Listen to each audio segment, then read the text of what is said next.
자, 우리 8절, 9절 말씀을 우리 먼저 같이 봉독하고 말씀을 듣도록 하겠습니다.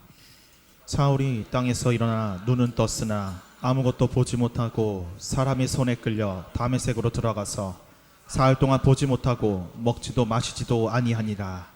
아멘. 여러분 지난주 기억하시죠? 사도 사울이 다메섹 도상으로 뭐 하러 갔죠? 예수 믿는 자들을 잡아서 다시 예루살렘으로 송환할 계획을 가지고 이제 다메섹으로 가던 길에 강력한 주님의 빛을 보게 됩니다. 그리고 그 자리에 쓰러지게 되죠. 그리고 오늘 말씀에 보니까 앞을 보지 못하게 됩니다. 그래서 쓰러진 상태에서 사람들의 손에 이끌려서 다메섹으로 들어가죠. 근데 거기서도 먹지도 마시지도 못하는 그런 시간들을 보내고 있다라고 하는 거예요. 여러분, 이 사울의 이 경험이 어떨까요? 사울에게 이 경험은 좋은 경험일까요? 힘든 경험일까요? 어떻게 생각하세요? 죄를 많이 지었기 때문에 지금 징계를 받는 걸까요? 벌을 받는 걸까요? 사울의 입장에서 여러분이 사울이라고 생각하고 지금 이 경험, 먹지도 못하고 보이지도 않고 쓰러져 있는 이 경험, 여러분이 사울이라면 여러분 좋다라고 생각하시겠어요? 나쁘다고 여기겠어요? 대답 좀 해보세요. 힘들 것 같아요. 일부 때는 좋은 경험일 것 같아요 그러더라고요. 좋은 경험일 것 같아요. 그래서 그러면 이 경험을 하고 싶은 분 손 들어보세요. 아무도 안 손들어요. 남이 경험하는 것은 좋아 보이고 내가 그 경험을 하려고 하니까 그건 싫다고 그러더라고요. 여러분 분명한 것은 사울은 지금 벌 받는 게 아니에요.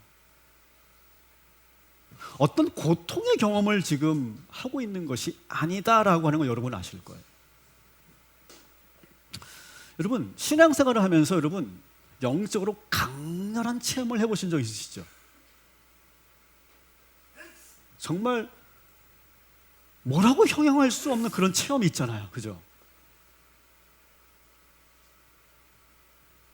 정말 강력하게 하나님의 임재가 나타나고 막 성령의 기름 부음이 확 우리에게 있어서 막 나를 압도하는 그냥 그 폭포수같이 나에게 임하는 그 성령의 기름 부음.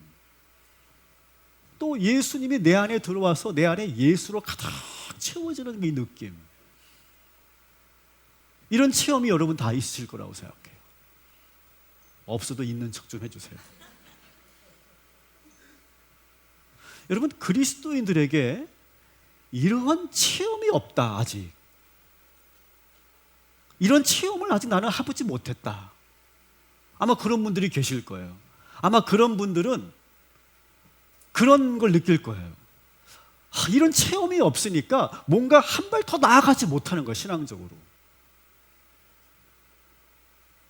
축복합니다. 여러분 이런 체험들을 우리가 꼭 해야 되는 줄 믿으시기 바랍니다. 여러분들에게 조금 어렵지만 제가 2개의 개념을 여러분들에게 소개하려고 해요. 2개의 개념. 여러분 2개 정도는 외우실 수 있잖아요.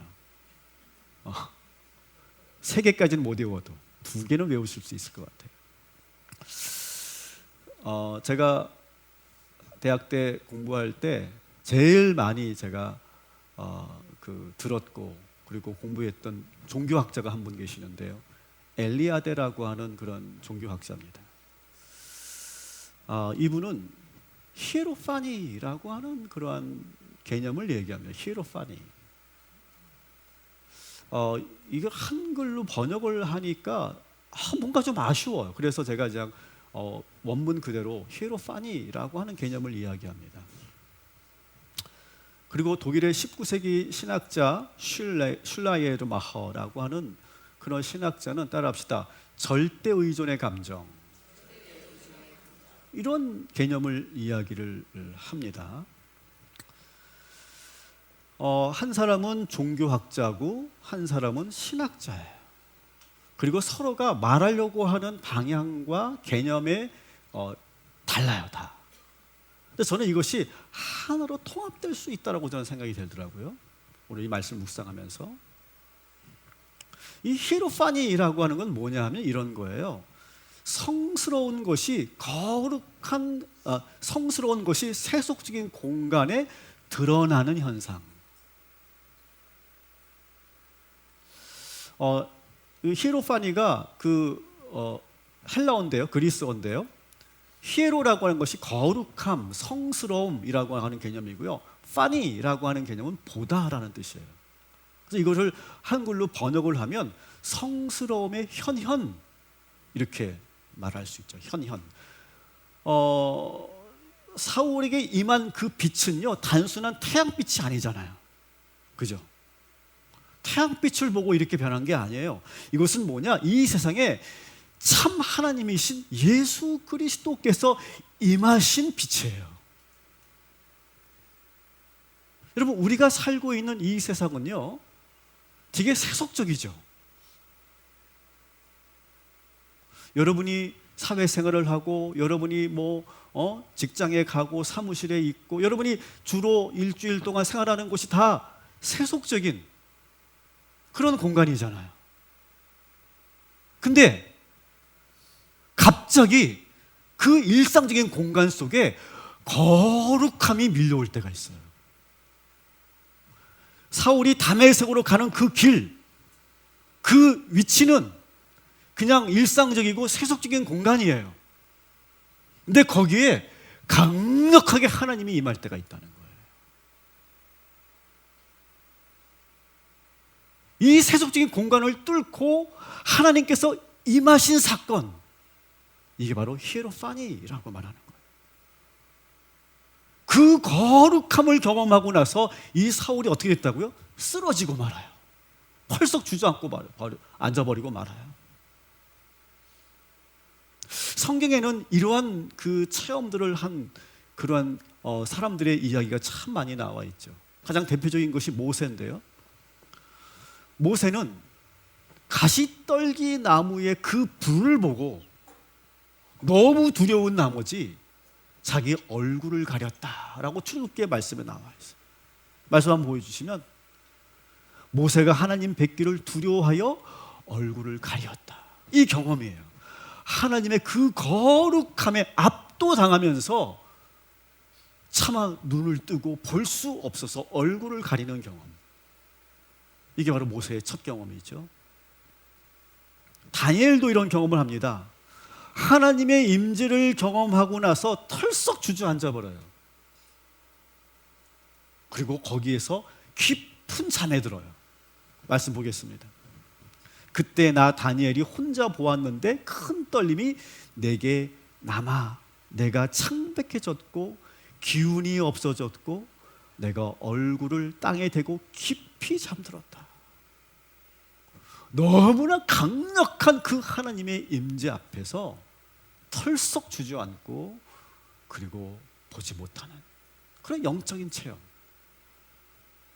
마지막으로 사도 요한도 그리스도를 직접 임재를 경험하고 나서 땅에 엎드려집니다.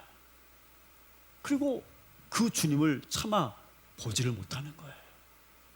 계시록 말씀을 보면 내가 그를 볼 때에 그의 발 앞에 엎드려져 죽은 자같이 되었다. 이 경험이 뭐라고요? 바로 이것이 바로 히에로파니라고 하는 경험이에요. 성스러움의 현현이라고 하는 거예요. 근데 이 엘리야드는 종교학자, 신학자가 아닙니다.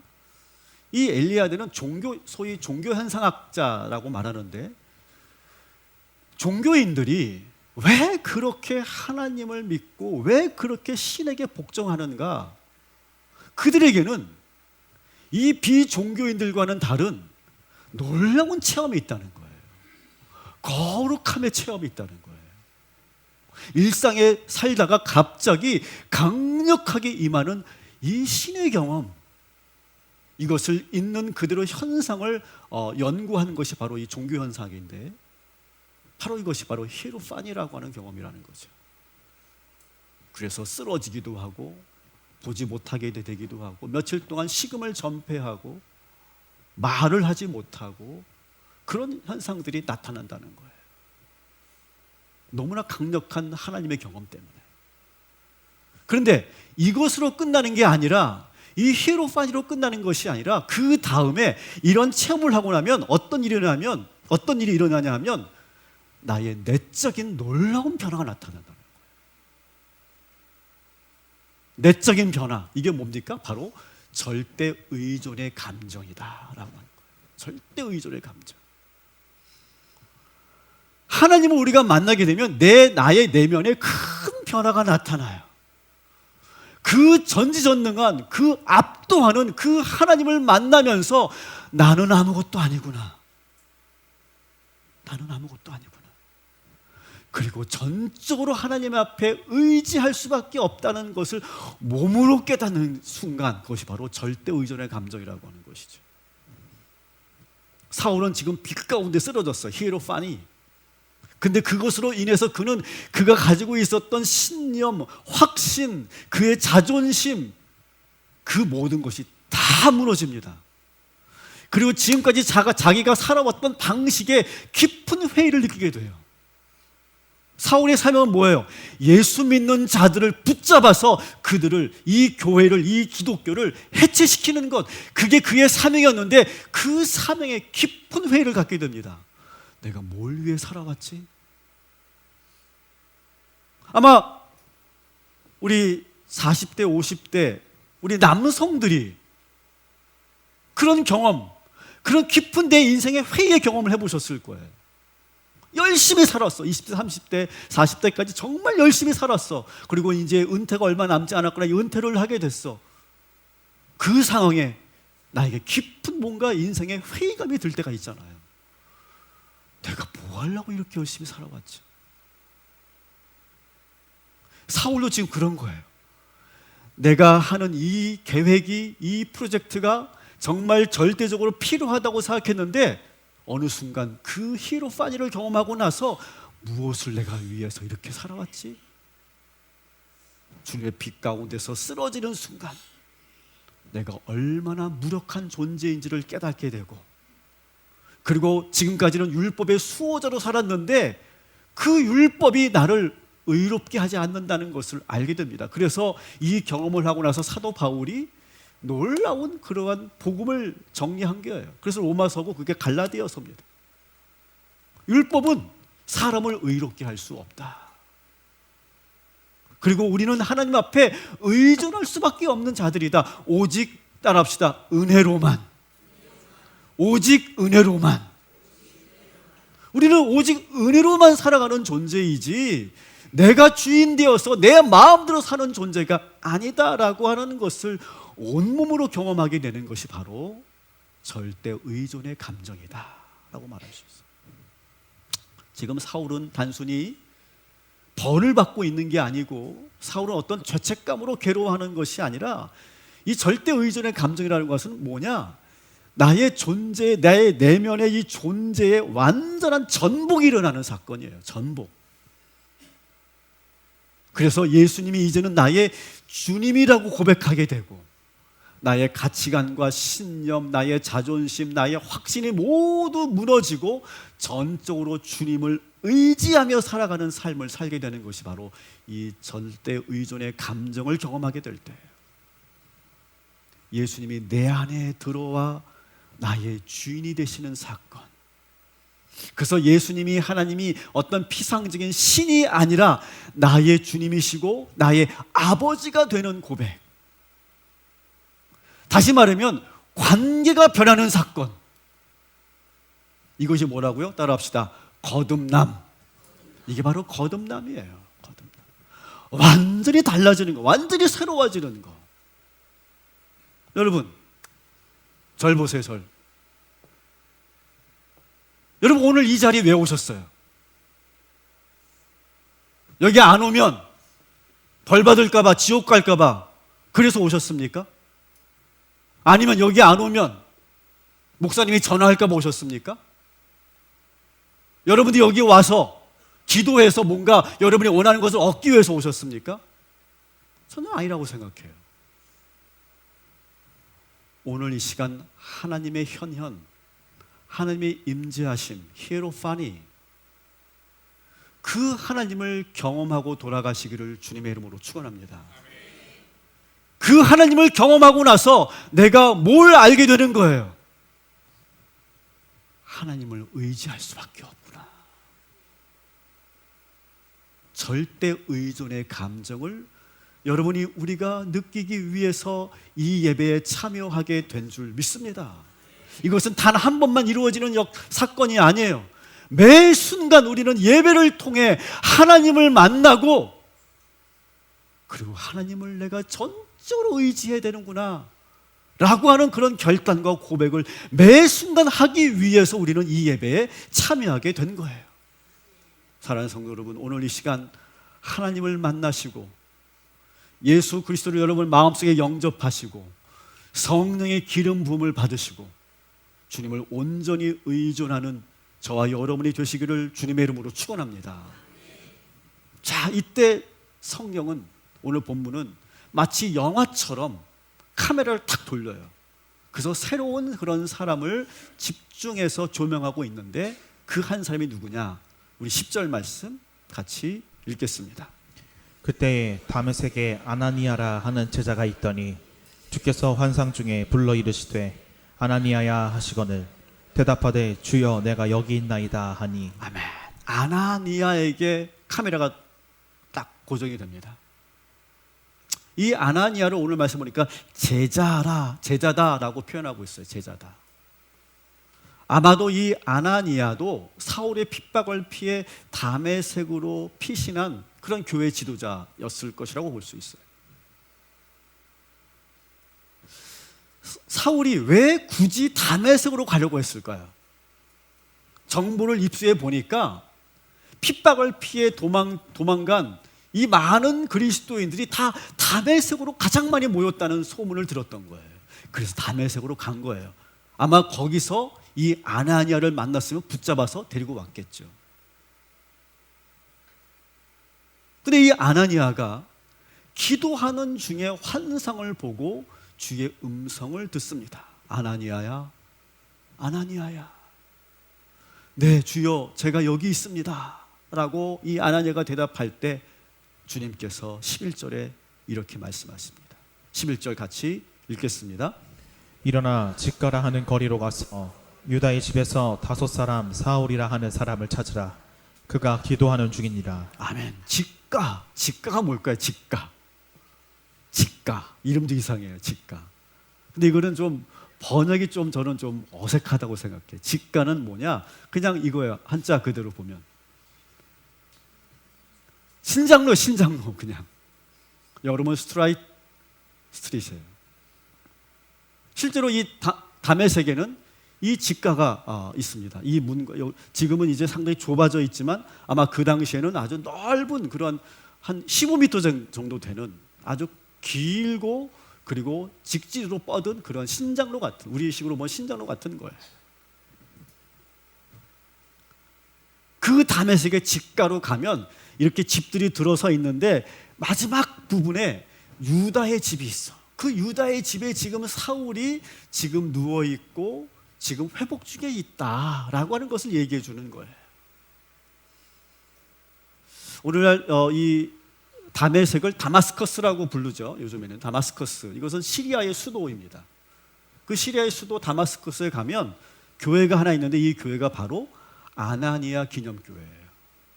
실제로 있습니다. 아나니아 기념교회. 그런데 이 아나니아 기념교회는 오늘 본문에 나오는 유다의 집을 교회로 개조한 것이다. 이렇게 전해지고 있어요. 그 안에 내부로 들어가면 이런 교회의 모습을 하고 있다는 것을 우리가 알 수 있습니다. 자, 그런데 오늘 본문을 보면 예수님께서 독특한 말씀을 하세요. 11절, 12절을 읽을 건데 이것은 우리가 세 번역으로 보면 좀 더 쉬울 것 같아서 세 번역으로 한번 읽어보도록 하겠습니다. 유다의 집에서 사울이라는 5사람을 찾아라. 그는 지금 기도하고 있다. 그는 환상 속에 아나니아라는 사람이 들어와서 자기에게 손을 얹어 시력을 회복해주는 것을 보았다. 아멘. 여러분 보통 이제 교학교에서 아이들한테 이제 이 말씀을 가지고 성경을 이제 풀어서 이제 이야기를 해줄 때는 아마 선생님이 이렇게 말할 거예요. 예수님께서 아나니에게 나타나셔서 아나니에게 이렇게 말씀하셨어요. 사울에게 가서 안수해 주어라. 이렇게 말씀하셨어요. 이렇게 가르칠 거예요. 그죠? 그래서 여러분 교학교 잘 나와야 돼요. 좋은 교학교, 동탄 꿈의 교회 디주니어 나와야 돼요. 자, 근데 오늘 말씀은 그게 아니에요. 잘 말씀을 보세요. 유다의 집에 사울이 지금 기도 중에 있다. 기도하는데 그 사울이 환상을 보고 있다. 근데 어떤 환상이냐? 아나니아, 네가 그 사울에게 안수해서 회복되는 그 장면을 이 사울이 환상 중에, 기도 중에 보고 있다. 이렇게 설명하고 있다는 거예요. 자, 다시 정리하면 지금 아나니아도 기도하고 있고 사울도 기도하고 있는데, 아나니아가 기도하는 중에 환상을 통해 사울이라고 하는 사람이 유다의 집에 있다는 것을 알게 되고, 사울도 이제 유다의 집에서 기력을 회복하면서 기도하고 있는데, 기도하는 가운데 환상을 보는데 아나니아라고 하는 교회 지도자가 자기에게 안수를 해서 내가 회복되는 그런 그 환상을 보고 있다라고 하는 거예요. 자, 이건 여러분 뭘 말하는 걸까요? 여러분, 하나님께서는요, 이 아나니아에게도 사울에게도 동시간대에 기도하고 있는데 모두에게 함께 하시면서 동시에 환상을 보여주신다라고 하는 거예요. 여러분, 물리적으로는 만일 제가 여러분이 기도하는데 우리 연명태 장로님이 여기서 기도하고 계시고 또 우리 윤정식 권사님이 여기서 기도하고 계시면 저는 어떻게 해야 될까요? 여기 갔다가 저기 갔다가 해야 되겠죠. 그죠? 물리적으로는요. 근데 하나님은 어떻게 하시는 분이라고요? 동시에 임하시는 분. 그 동시간대에 함께 역사하시고 동시간대에 환상을 보여주시는 분. 이걸 지금 말하고 있는 거예요. 우리 예수님은요, 시간과 공간을 초월하셔서 우리 모두와 함께하고 계시는 줄 믿습니다. 그래서 여러분, 기도하는 사람들은요, 기도하는 사람끼리 만나게 되는 줄 믿습니다. 아나니아가 기도하고 사울이 기도하고 그 사이에서 주님이 그들을 링크시키시는 거예요. 연결시키시는 거예요. 여러분, 오늘도 마찬가지예요. 오늘도 우리가 이렇게 성전에 나와서 예배 드릴 때 우리 주님께서 이곳에 함께하고 계시는 줄 믿으시기 바랍니다. 그러면 옆에 있는 동탄교회는 어떨까요? 여기 예수님 여기 계시면 거기도 예수님이 계시는 줄 믿습니다. 드림교회도 예수님이 계신 줄 믿습니다. 또 어느 교회가 있지? 신동탄 지구정교회도 예수님이 계시는 줄 믿습니다. 더 푸른 교회도 예수님이 계신 줄 믿습니다. 이게 하나님의 현현이죠. 그리고 여러분, 오늘 이 시간 여러분들이 누군가를 위해 기도하잖아요. 그렇게 교회 가자고 그냥 막 내가 얘기를 해도 여전히 자빠져 자고 있는 그 아들놈의 새끼, 그 아들을 놓고 내가 기도하는데 나의 기도를 들으시고 하나님께서, 우리 주님께서 그 아들 가운데 함께하여 주시는 줄 믿습니다. 동시에 우리가 기도하는 그 중보 기도자를, 우리의 기도를 들으시고 역사하시는 하나님, 그리 바로 우리가 믿는 예수님인 줄 믿으시기 바랍니다. 한 자매가 있었어요. 이 자매는 결혼 문제를 놓고 40일 작정 기도를 했어요. 근데 아무리 기도해도 남자가 나타나질 않는 거예요. 40일째가 돼도 아무런 그런 응답이 없어요. 그리고 새벽 예배를 마치고 집에 돌아왔는데 갑자기 전화 한 통이 옵니다. 한 남자 선배로부터 전화가 와요. 그 선배가 저예요. 그 선배가. 여러분 기가 막히지 않습니까? 왜 40일째 하필이면 제가 전화를 했을까? 미쳤지 내가. 미친 건 아니고. 저는 그때 무슨 일이 있었느냐? 대천에서 목회를 시작하려고 하는데 감리사님하고 이제 대면 인터뷰를 하는 거예요. 이 인터뷰를 이제 해야만 제가 이제 결정이 되는 건데 결혼을 했냐고 그러더라고요. 결혼 안 했다고. 그 결혼 안 하면 우리 교회 우리 지방 교회는 올 수 없다는 거예요. 한다고. 결혼을 한다고. 언제 할 건데? 그때가 3월 달이었는데 6월에 한다고.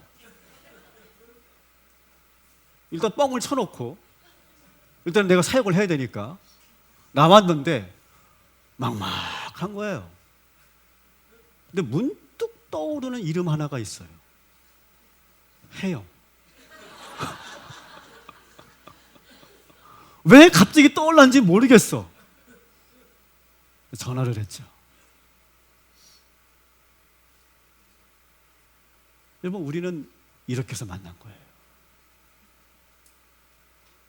물론 뭐 갑자기 제가 뭐 이렇게 전혀 모르는 그런 이름이 떠오른 건 아니죠. 학교 다닐 때 제가 좋게 봤고 또 영화도 몇 번 보여줬고 밥도 사줬고 그랬었죠.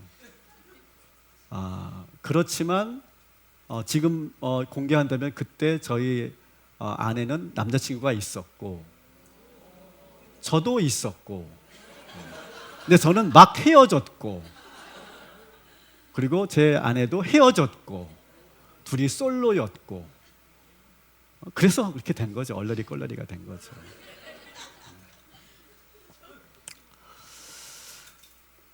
제가 2002년도에 이제 부목사가 이제 제가 도시 목회를 해야 되겠다 생각하고 이제 부목사 지원서를 냈어요. 이제 꿈의 교회, 지금 옛날에 새안성 교회였는데 그래서 그 당시 제가 대체에서 목회하고 있다니까 봉고차 그 오래된 봉고차 덜덜덜 그냥 떨리는 거 타고 안산으로 와서 이제 인터뷰를 하려고 이제 있는데 수석 목사님을 만나려고 기다리고 있는데 이분이 안 나타나는 거예요. 그랬더니 이제 신방 중이어서 좀 늦게 온대. 그래서 한 30-40분 기다렸나 그냥 거기 복도에. 근데 한 분이 지나가더라고. 한 분이 지나가면서 저를 딱 보더니 어떻게 오셨죠? 그러더라고요. 네, 저기 오늘 인터뷰하러 왔습니다. 그랬더니 달짝게 딱 들어오시더니 들어오라고. 네? 들어오라고. 들어갔더니 그분이 김학주 목사님이셨어요. 직접 담임 목사님하고 인터뷰를 하고 그냥 바로 합격이 됐잖아요. 여러분, 하나님께서 일하시는 방법은요 기가 막히더라는 거예요. 여러분 보세요. 아나니아가 기도할 때 사울을 보게 하시고 사울이 기도할 때 아나니아를 보게 하시고 그리고 두 사람을 연결시키셔서 사울을 회복시키시는 주님. 여러분의 신앙의 여정 속에서도 이런 놀라운 체험들이 있게 될 줄 믿습니다. 아마 이미 있는 줄 믿습니다. 이게 살아계신 하나님의 역사하심의 증거인 거죠. 자, 결국 뭐예요? 아나니아에게 가라는 거예요. 사울에게. 근데 여러분, 아나니아의 입장에서 본다면 이 사울은 어떤 사람이에요? 대단히 위험한 사람이에요. 지금 그리스도인들에게는 정말 악명이 높은 그런 사람이에요. 지금. 그래서 이 아나니아가요 사실은요 아주 성격이 참 온순한 분인 것 같아요. 아주 조심스럽게 그 명령 앞에서 예수님에게 이렇게 얘기합니다. 13절 14절 같이 읽겠습니다. 아나니아가 대답하되 주여 이 사람에 대하여 내가 여러 사람에게 듣사온즉 그가 예루살렘에서 주의 성도에게 적지 않은 해를 끼쳤다 하더니 여기서도 주의 이름을 부르는 모든 사람을 결박할 권한을 대제사장들에게서 받았나이다 하거늘. 자, 아주 조심스럽게 말합니다. 주님, 제가 여러 사람들을 통해 얘기를 들었습니다. 근데 이 사울은 아주 위험한 사람이라고 합니다. 그리고 그 사울이 한 그런 행적들을 보면 대단히 문제가 많다고 하는데 이걸 꼭 가야 되겠습니까? 라고 하는 말은 없지만 끝나고 있어요. 여러분, 때로는요, 예수님이 우리들에게 좀 납득이 안 되고 이해가 안 되는 명령을 하실 때가 참 많아요. 그럴 때 이 아나니아 같이 온순한 사람들도 하나님, 이거 참 제가 생각하기에는요, 이렇게 말하거나 하나님, 제가 알기로는요, 제 생각은요, 이렇게 우리가 반문할 때가 많잖아요. 요나 같은 경우는 하나님, 나는 도무지 이해가 안 됩니다. 내가 왜 니느웨로 가야 됩니까? 나는 못 갑니다. 라고 도망치는 사람도 있고요. 근데 그때 이 아나니아가 아주 완곡하게 표현을 하니까 예수님이 한 번 더 말씀하시는데 예수님도 아주 부드럽게 한 번 더 말하세요. 여러분, 부드럽게 2번 말하는 사람 진짜 무서운 사람이거든. 여보, 내가 한 번만 더 말할게. 내 말 한번 잘 들어봐. 이거 진짜 무서운 거예요. 그때는 꼭 해야 돼요. 자, 예수님께서 2번 말씀하세요. 15절, 16절 같이 읽겠습니다. 주께서 이르시되 가라, 이 사람은 내 이름을 이방인과 임금들과 이스라엘 자손들에게 전하기 위하여 택한 나의 그릇이라. 그가 내 이름을 위하여 얼마나 고난을 받아야 할 것을 내가 그에게 보이리라 하시니. 아멘. 예수님이 2번째 명령하세요. 그래도 가. 뭐라고 말씀하십니까? 사울은 내가 택한 그릇이야. 가야 돼. 여러분, 우리는요, 보통 아무리 예수님이어도 내가 이해가 안 되고 내가 소화가 안 되면 못합니다. 요나처럼 도망치거나 그러다가 뒤지게 우리가 한번 매를 맞고 그때 억지로 마지못해서 할 때는 있지만 우리가 이렇게 말씀하실 때 대부분은 순종을 못해요. 이 아나니아도 자기 생각이 있잖아요, 분명히. 그런데 주님께서 2번째 말씀하실 때 그는 순종하더라는 거예요. 아나니아는 그러면 성품이 좋아서 온유해서 온순해서 그렇게 한 걸까요? 저는 그렇게 생각하지 않아요. 성품이 아니라 그는 결국 뭐냐? 우리가 계속 말했던 절대 의존의 감정을 깊이 체험한 거예요. 강력한 하나님의 임재를 경험하고 히에로파니, 그 하나님을 경험하고 나서 나의 내면에 완전히 전복이 일어나는 거예요. 그러면서 이런 생각을 갖게 된 거죠. 이런 믿음을 갖게 된 거죠. 따라합시다. 내 생각보다 주님의 생각이 더 크고 놀랍습니다. 이것을 1번 경험하고 2번 경험하고 3번 경험하고 4번 경험하면서 그러면서 비로소 깨닫는 거죠. 몸소 그걸 체험하는 거예요. 이제 저희 아이들도 이제 26, 25 벌써 그렇게 됐는데요. 얘네들 사춘기들은요, 그렇게 말을 안 듣더라고. 아빠 말을. 하여튼 정말 어쩌면 이렇게 지 아빠랑 닮았는지. 근데 얘네들이요, 이제 나이가 들어가면서 이제 얘네들도 좀 서른 되지 않습니까? 근데 저하고 얘기하는데 얘네들이 듣더라고요. 귀담아 듣더라고요. 왜 그럴까요, 여러분? 자기가 마음대로 살아보니까, 내 뜻대로 해보니까 안 되거든. 나는 아빠 말이 필요 없고 엄마 말이 필요 없고 나는 내 마음대로 살다고 생각했지만 그렇게 살아보니까 안 되거든. 그러니까 듣기 시작하더라고요. 여러분, 하나님과 나 사이의 절대 의존 감정은 그보다 더 큰 거죠. 내 마음대로, 내 생각대로, 내 경험대로 살아봤는데 안 되거든. 여러분, 여기 계신 분들 중에 여러분이 초등학교 때, 중학교 때 가졌던 그 꿈을 이루신 분 손 들어보세요. 아무도 없을 거예요. 안 되거든요. 그러면서 뭘 알게 됩니까? 내 뜻이 중요한 게 아니구나. 주님의 뜻이 더 중요한 거구나. 우리는요, 여러분, 예수님을 자꾸 주님, 주님 하지만 정작 아직도 우리는요, 내가 여전히 주인 된 사람들 많잖아요, 여러분.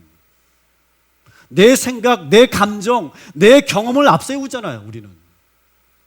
근데 어느 순간 이 절대적인 하나님을 만나게 되면요, 하나님을 의지할 수밖에 없구나라고 하는 것을 내가 깊이 깨닫게 되는 그날이 찾아옵니다.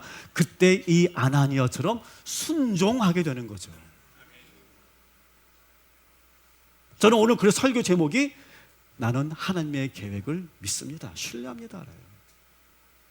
그 앞에는 뭐가 있을까요? 내 생각은 그렇지만 나는 주님의 하나님의 계획을 신뢰합니다. 여러분, 이 영적인 단계로 여러분 반드시 나아가시기를 주님의 이름으로 축원합니다. 사랑하는 여러분, 부탁드립니다. 여러분의 생각을 내려놓으십시오. 여러분의 자아를 십자가에 못 박으십시오. 여러분의 감정과 상처를 여러분 거기에 끌려다니지 마시고 주님의 음성에 듣고 순종하시기를 주님의 이름으로 축원합니다. 이렇게 안수했더니 사울에게 놀라운 변화가 나타나기 시작합니다. 오늘 마지막 구절입니다. 18절 19절 같이 읽겠습니다.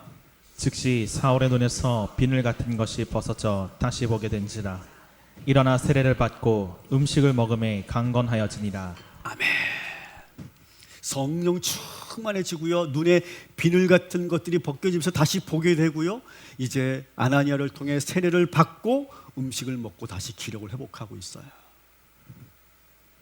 근데 여러분, 여기서 비늘이 벗겨졌다는 것은 단순히 시력이 회복됐다는 것이 아니에요, 여러분. 이 세상을 바라보던 모든 시선과 모든 관점이 다 바뀌었다는 걸 의미하는 거예요. 이전에는 예수가 이단이었는데 이제는 이 예수님이 나의 주님으로 보기 시작하는 거예요. 율법의 잣대를 가지고 세상을 받고 사람들을 평가했는데 이제는 은혜의 눈으로 보기 시작합니다. 사울은 이제 더 이상 내가 주인이 아니라 예수 그리스도가 나의 주님이라고 하는 것을 보게 되는 거예요. 여러분, 우리가 신앙사는 이유가 바로 여기 있죠. 여러분의 믿음의 눈이 떠지게 될 때 우리 인생의 새로운 것들을 보게 될 줄 믿습니다.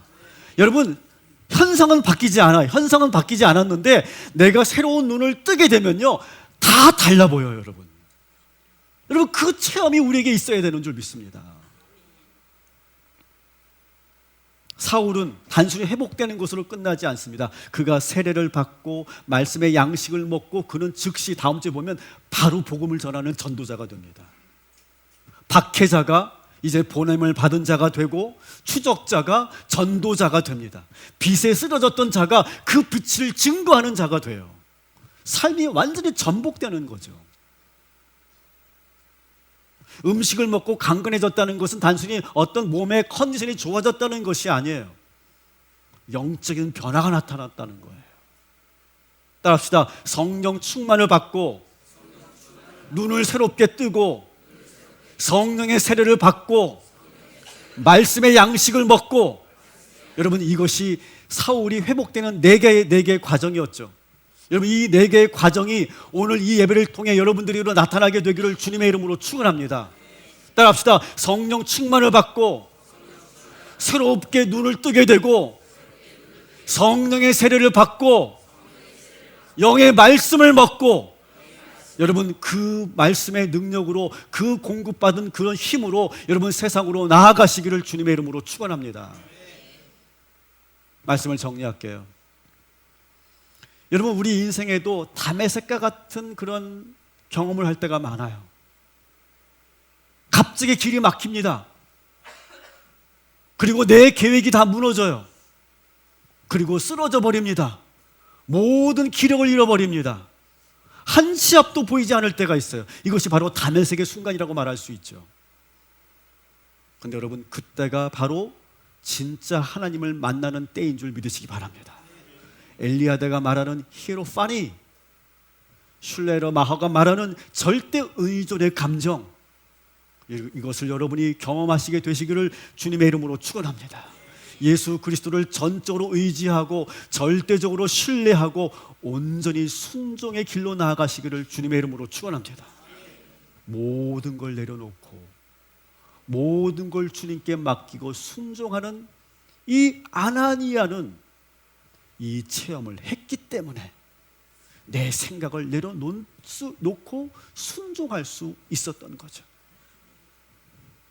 여러분 앞에 막혀있는 그 다메섹의 길, 여러분 낙심하지 마시고 오늘 이 시간 주의 말씀을 듣고 성령의 세례를 받고 그리고 다시 말씀의 영의 양식을 먹고 그리고 여러분들이 오늘 이 시간 새롭게 눈을 떠짐으로 인해서 그 힘으로 다시 다메섹으로 향해 나아가시기를 주님의 이름으로 축원합니다.